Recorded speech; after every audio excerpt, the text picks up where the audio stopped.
Hi everyone, it's Charlie. Hopefully you guys have had a chance to see the Game of Thrones finale by now. This is just going to dig a little bit deeper into what's going on in the finale and some of the big questions that they answered and what I think is going to be different in George R. R. Martin's A Song of Ice and Fire book ending. Some things will be the same from a plot perspective, but some things will be very different, so I'll try to explain as we go through these big beats. If you're new to the channel, be sure to subscribe to get all the Game of Thrones A Song of Ice and Fire videos. I'll start talking about the prequel later this week too, but there's still a lot of finale stuff that we have to unpack about the main series. We'll do a new round of the HBO Now giveaway. All you have to do to enter is be a subscriber and leave a comment about the finale on the video. Obviously, careful for spoilers for everything that happened in the Game of Thrones finale, but starting with number 10, Bran's new 6 kingdoms. So Bran the Broken in his new realm. I do like the jokes and memes I've been seeing about Bran being the villain of the story because he did very little in terms of actually helping people involved win the Iron Throne. He just served as bait for the Night King and told them the story of what the Night King was after and how he was this living memory of everything. They just sort of chilled out in the north while everybody fought with each other when he actually claims that he saw this happening in the future. He knew that they would ask him to become king, so why didn't he say anything? Does that make him kind of a villain? Yes and no. He's more ambiguous, it's more of a gray area, just because he's not good, he's not evil, he lost a lot of his humanity, but it seems like he does still have a sense of humor. But he's basically the Westerosi equivalent of the internet now, near omniscient, so he is a very powerful person. The show did not do a great job of getting that across. He actually has way more abilities than you saw him use on the TV show. But his first act as king, as they say at the end of the episode, in that final scene with him, is to rebuild the realm, aka Bran the Builder or Bran the Broken Builder. In pursuit of that, he'll be using his perfect recall and everyone's secrets against them from a political perspective to keep any new Littlefinger hopefuls from derailing any economic and political stability in the realm. He'll also probably help fact-check the collective knowledge of the Citadel with the Grand Maester Samwell's help at some point. When he says they need a new Master of Whispers, Master of War, and Master of Laws, they don't have a lot of good options in terms of who's left alive in terms of show characters for Master of Whispers, but they could always look east to any Westerosi nobles that have been living in disgrace and exile after Robert's Rebellion to bring back to become their new Master of War. Otherwise, I would say Bronn would probably be their best option, but for some weird reason they made him Master of Coin. As for Master of Laws, that's not quite as big of a position, so really anyone with the requisite legal experience would probably be fine. The last thing that Bran mentions in the episode is that he'll use his abilities to accurately locate Drogon, who they say was last seen headed east. They don't say where exactly because they cut Samwell off, but I think that they're winking at the idea that Drogon is headed back to the ruins of ancient Valyria in the Valyrian Peninsula. Big question, how close is Bran's ending, him becoming king, to George R. R. Martin's intended book ending? I'll say Bran is still probably going to become king, but the way that they arrive at that decision will probably make a lot more sense. Just because you have POV chapters, Bran is a very central character in George R. R. Martin's story, but the TV show hasn't done a great job of utilizing him. He even sat out all of season 5, so in the books, Bran is just a much more active participant in the stuff that's going on in the story.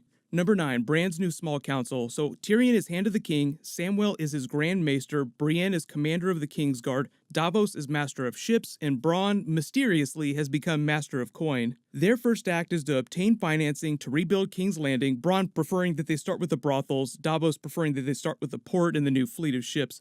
Big callback to Tyrion's childhood, he tasks Samwell with upgrading the sewer system in King's Landing, which is probably one of the smartest things that Tyrion will be remembered for after he dies, because that's really huge in terms of preventing a lot of easily avoidable diseases and illnesses in a population. Maybe then they'll write a book about Tyrion and the amazing sewer system that he was responsible for. They're also in the process of rebuilding the Red Keep, obviously, but it seems like Bran will always use his favorite chair that he specially made for himself after Targaryen design to be his permanent throne, so to speak. You can't steal the throne from Bran if he always takes the throne with him wherever he goes. How close is the ending for all these characters to the books, though? Tyrion is probably still going to wind up being Hand of the King just because he's such an important character from a POV perspective. Samwell eventually becoming Grand Maester, even if it's not right away, feels relatively accurate. Maybe he just goes back and finishes his training as a Maester, then Bran names him as his Grand Maester. Big change though, I don't think that Bronn is going to be a big part of this book ending. I think that he was only involved in this scene because he's such a popular TV show character, so that's why there was so much extra Bronn stuff seemingly going on the last couple of seasons. I don't know that Davos is going to wind up being on this small council either in the books, because Liam Cunningham has just been a really popular character amongst the producers, in the cast, and the fans, so they just keep bringing him back and giving him an even bigger role. So I don't think he'll be quite so big in the books. Number 8, Sansa becomes Queen of the North when she permanently annexes it, and that also includes everything north of the Wall as well, including the lands of Always Winter. Her first act will be to name new lords to the Last Hearth to replace the Umbers, to Bear Island to replace the Mormonts, and then they'll just slowly rebuild the parts of the north that were destroyed by the White Walkers or the war with the Boltons in the castles like Winterfell, rebuilding their forces. I think part of the logic of Sansa wanting to annex the North was to prevent them from being forced into any subsequent wars that Westeros gets involved in involving the throne or any southern conflicts. And even though Bran controls the Wall as king, really the responsibility for supplying the newly reformed Night's Watch will fall on her as she's the closest noble. Usually the king looks to the Warden of the North to manage the Wall, and then they'll petition the crown for any extra reinforcements or supplies if they need it. I know you're asking, why do they need a Night's Watch if there are no more White Walkers? I think the idea is that it's just sort of a catch-all for people that don't want to live out their lives in a cell. It is an option for nobles with situations like Samwell's where you have a succession issue with a younger son that the Lord wants to pass his title to, but really their duty now is more as a glorified chain gang. I don't know if they're going to repair that part of the wall that fell down. You'd actually need giants to help out with that. Supposedly it was Bran the Builder working with giants with the Children of the Forest using magic to help build the wall. So I think for the most part, because there's no real threat north of the wall right now, there'll just continue to be a very small glorified police group in that area in the far north. If Sansa chooses to take a husband, there are several eligible bachelors in Westeros now amongst the nobles, but I'm sure Sweet Robin is going to try and throw his hat in the ring several more times as they grow older, but I expect her to eventually take a northern husband over a Southron one. I don't expect her to ever get married to Gendry or anything like that. Like she said though, it probably wouldn't have worked out between her and Tyrion. Tyrion himself is also free to get married again if he ever falls in love, and Tyrion is now de facto Lord of Casterly Rock, Warden of the West, and the tallest Lannister. For the most part, I think that Sansa's ending is pretty accurate to the books. I do think that eventually she'll sort of become the new Catelyn Stark, Lady of the North, and manage everything, although I'm not expecting book Sansa to annex the North. That might just be a TV show thing. 7. Arya's adventures in the Western Hemisphere. So despite Arya saying that no one knows what's west of Westeros, there are historical records of people from the western continent beyond the Sunset Sea sailing to the Iron Islands tens of thousands of years ago, becoming the progenitors of the Ironborn. But that's about it. We just have vague records of people from the West sailing to Westeros a long time ago. I wouldn't be surprised if one of the prequel shows is set there. There were hints that George R. R. Martin that he might do some sort of Arya sequel story at some point about her continuing adventures in an adult after the events of the main novels. So Arya's ending, traveling away, setting off for adventure, feels fairly accurate to the books. That line, what's west of Westeros, is a TV show thing, it's not a book thing, so she might just go back to Braavos or the East somewhere too. 6. The Unsullied and the Dothraki go their separate ways. As Grey Worm says, the Unsullied are traveling to Missandei's home of Noth, down there to protect her people from slavers or anyone that might seek to do them harm. The Dothraki seem like they're headed back east to resume what they were doing before Daenerys killed all the cows, just continuing to rule in the Great Grass Sea, but maybe a few of them decide to stay in Westeros to settle in the Reach. But the book ending for these characters will probably be a little bit different, and then most of them will just travel back east. 5. Drogon flies away with Daenerys' body. It's most likely that he took her body back to Dragonstone. The caves where the old Targaryen dragons were hatched and roosted are still there, so he probably took her body there, then headed east towards Essos. I think they're winking at the idea of him going back to the ruins of the 14 Flames in ancient Valyria, like we saw him flying overhead in that region during Season 5 when Tyrion and Jorah were sailing through ancient Valyria. It's really hard to say how accurate this is going to be to his book ending. Drogon just flying off to live free for the rest of his life does feel like a book thing, but I don't know if he would carry Daenerys' body away like that, and I don't know that he would immediately burn the Iron Throne. I like the joke that Drogon sees the pointy knife sticking out of Daenerys and then sees all the pointy things sticking out of the Iron Throne, thinking that the Iron Throne was responsible for killing Daenerys. What might wind up happening in the books, though, is that Daenerys winds up using Drogon to melt the Iron Throne, or, if it's not melted by Drogon, then Bran and any other survivors, the new small council, wind up melting it down, symbolically destroying it. But for Jaime and Cersei dying together when Daenerys destroys part of the Red Keep, this is probably going to be very different in the books. I'm expecting more of a payoff for the Valonqar prophecy for Jaime, so maybe in the books they still wind up dying together, but Jaime is more responsible for her death. But book Jaime was always probably going to eventually go back to Cersei. It's just that he was going to stay with Brienne for a much much longer period in the books before he goes back. The part about the Valonqar prophecy about a younger queen coming to take all that Cersei holds dear will still also probably be Daenerys in the books and not Marjorie, just like the TV show. 3. Daenerys sacking King's Landing and turning into another tyrant just like her father the Mad King. This is another one of those things that I feel like is fairly accurate to the books, but the way they get her there, how and why she turns, will be very different. A much clearer progression from well-meaning ingenue warrior Queen Daenerys to full-blown Mad Queen Daenerys after she's lost everything that she holds dear. So book Daenerys will also probably lose Rhaegal and Viserion, all the people around her that she really cares about that have been helping advise her this whole time. Book Jon Snow will still probably wind up killing her, fulfilling the Nissa part of the Azor High prophecy, sort of paying off the Jon, Prince who was promised, A Song of Ice and Fire.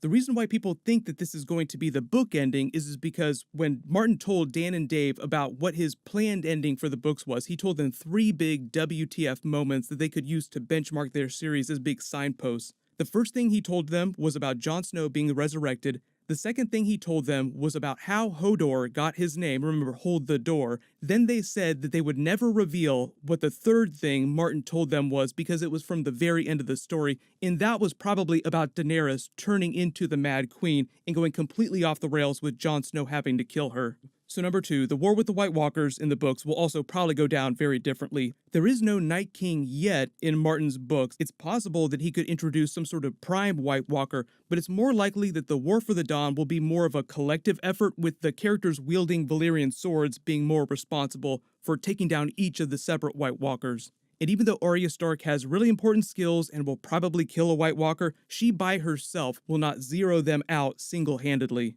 And the White Walkers will also probably not bring down the wall with an undead dragon. It'll probably be the Horn of Winter as described in the books, the way they've been teasing that.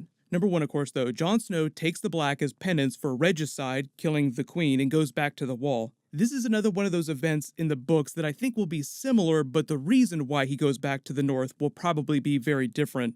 This gets more into Martin's planned, bittersweet ending, talking about Tolkien. So Martin has said that his ending in the books will be very reminiscent of Tolkien's ending for The Lord of the Rings. When you examine it through that lens, Jon Snow is basically the Frodo of the series. Like I said, he has almost more POV chapters than any other character besides Tyrion. So the story is basically about Jon Snow. He's Frodo, he destroys the One Ring in fire, basically him killing Daenerys, then like Frodo suffers wounds through the course of his journey that will never heal fully. Remember when Tormund slapped Jon Snow when they were all having drinks in episode 4 and he winced in pain? That's because a lot of his stab wounds from when he was resurrected have not fully healed. So just like Frodo, he too boards a boat at the end to go back to his version of the Grey Havens, which is essentially the Wall in the Night's Watch. There was a lot of confusion about that final scene with him taking the wildlings north of the wall with Ghost. Here's the thing about that. There was a big speech that Jon had, quoting Maester Aemon, talking about how duty and honor were the death of love. Would you choose honor and duty over someone that you loved? Jon Snow chooses his duty to the realm over his love for Daenerys. That's why he killed her, because he had this staunch Ned Stark level honor till the very end. So if honor and duty were such an important foundation for his character along every step of the way, then I don't think that he'd suddenly take the Night's Watch vows to serve and protect the realm, father no children, to then turn right around in his final scene and abandon his honor by deserting the Night's Watch. So I think all he's doing in this final scene here is just helping take the wildlings back north of the wall to reclaim the far north, because there's no more White Walkers, so there's no threat to them, so they have all this territory to settle in again. After that, he'll probably just come back and continue to man the Night's Watch as the 1000th Lord Commander. But I never expect them to have like a really huge Night's Watch anymore, unless they just suddenly have this proliferation of criminals that they don't want to throw in prison. But if you have any other big questions about the finale or things that happened at the end that I didn't answer in this video, let me know in the comments. I am doing a finale Q&A video in the next day or two, so leave all your questions that you want me to include on that on this video. There'll be a couple more bonus videos this week. I'll talk about the Game of Thrones prequel, and then don't forget there's going to be a bonus episode of Game of Thrones next Sunday. I'll do a video for that too.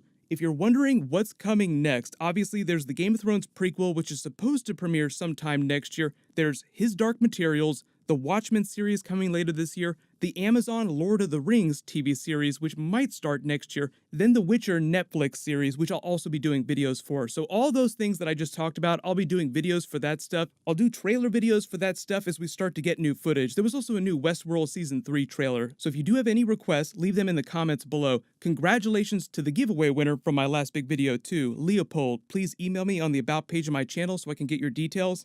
While you wait for everything, click here for my Game of Thrones Season 8 finale video and Easter eggs, and click here for my Watchmen HBO trailer video. Thank you so much for watching. Everybody stay awesome. I'll see you guys tonight.